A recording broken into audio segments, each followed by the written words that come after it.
So I've been involved within property for probably the last 2 to 3 years, and one of the trends that's kind of emerging, certainly over the last year, is the number of influencers, particularly on Instagram, who are telling people that you can get involved within property completely free, no money down. Now, whilst that's somewhat true, particularly when it comes to leveraging investors' funds, which I'll discuss in another video, the narrative of how it's being presented isn't exactly true. Let me explain. I guess just to clarify in making this video, this isn't to come across as negative in any way whatsoever. This is just to give a realistic perspective on actually the amount of capital upfront you will need to get involved within property investing. So first and foremost, if you watched my previous video, which if you did, thank you, on setting up as a limited company, you will clearly need an accountant as a starting point. Now, when it comes to doing your end of year accounts, whilst you can do that yourself, it's advisable to get an accountant involved. So first cost up front, £800 for an accountant.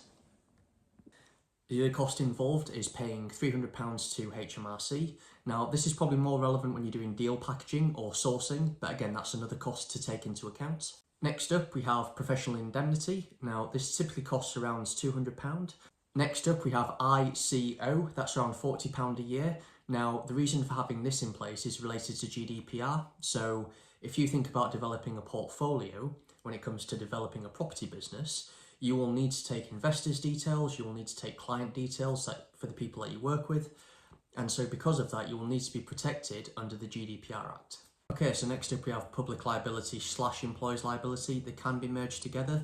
Now, if you're a one-man band, let's say for example you're sourcing deals, you don't really need this. It's typically when you're employing other people to do work for you.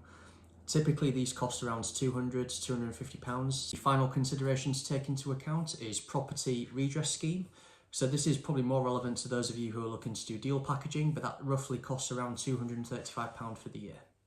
Now, being completely honest, I didn't intend for this to be a particularly long video. Really, this was just about kind of clearing up any misconceptions that are currently out there when it comes to getting involved within property. Now, whilst yes, you can leverage investors' funds, as you've clearly seen there's an upfront cost to setting up the business and then also any ongoing costs when it comes to attracting investors, but also clients to work with.